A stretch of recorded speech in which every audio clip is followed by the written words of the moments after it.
Final இதோட total மட்டும் சொல்லிடுறேன்.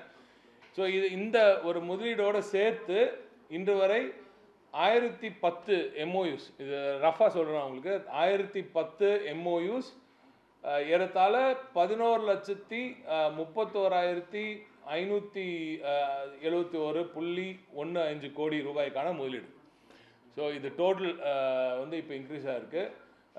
ஆல்மோஸ்ட் டோட்டல் எம்ப்ளாய்மெண்ட்ஸ் வந்து கிட்டத்தட்ட பார்த்தீங்கன்னா 34 லட்சத்துக்கிட்ட வரும். 34 லட்சம் வேலைவாய்ப்புகளை உருவாக்கும் ஒரு வேலையை மாண்புமிகு திராவிட நாயகர் அவர்கள் இந்த 4 வருஷத்தில் இவ்வளோ வேலைவாய்ப்புக்கான வாய்ப்புகளை உருவாக்கியிருக்கிறார். 11,31,571.15 கோடி முதலீடுகள் ஒப்பந்தங்கள் கையெழுத்திடப்பட்டிருக்கு. அதாவது 1010 MOUs வழியாக. ஸோ இதோட சேர்த்து கன்வர்ஷன் ரேட் வந்து இப்போ இது இன்க்ரீஸ் ஆகிருக்காரு. நான் சொல்கிறேன், இவருக்கு வந்து ஒரு வெள்ளை அறிக்கை அவருக்கு புரிகிற மாதிரி நான் கொடுக்கணும். அவர் நம்ம எதிர்கட்சி தலைவருக்கு புரிகிற மாதிரி ஒரு வெள்ளை அறிக்கை கொடுக்கணும், இதுதான் கொடுக்கணும் அவருக்கு. நாங்கள் இவ்வளோ எக்ஸ்பிளைன் பண்ணுறோம். நாங்கள் தொடர்ந்து நான் இல்லை ஜோக்ஸ் அப்பார்ட் தொடர்ந்து அவங்களும் கேட்டுருக்கேன். நான் ஏற்கனவே ஒரு வாட்டி சொல்லியிருக்கேன், தொழில்துறை வந்து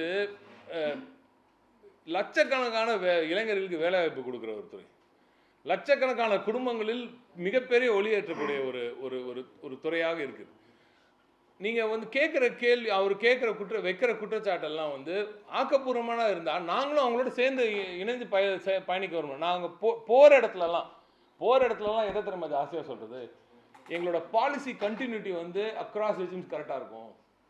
தமிழ்நாட்டோட பாலிசி கண்டினியூட்டி நாங்கள் வந்து போன ஆட்சியில் வந்த முதலீடுன்றனால இந்த ஆட்சியில் வந்து அதை வந்து காலி பண்ணுறது, அவங்கள வந்து ஊக்குவிக்காமல் இருக்கிறதுலாம் நாங்கள் செய்கிறது இல்லைன்னு இவ்வளோ பெருந்தன்மையாக பேசுகிற ஒரு முதலமைச்சரை வச்சுக்கிட்டு நாம் இதை வந்து தொடர்ந்து இதை அரசியலாக்க நினைப்பது யாராக இருந்தாலும் சரியில்லை என்பது தான் எனது வாதம்.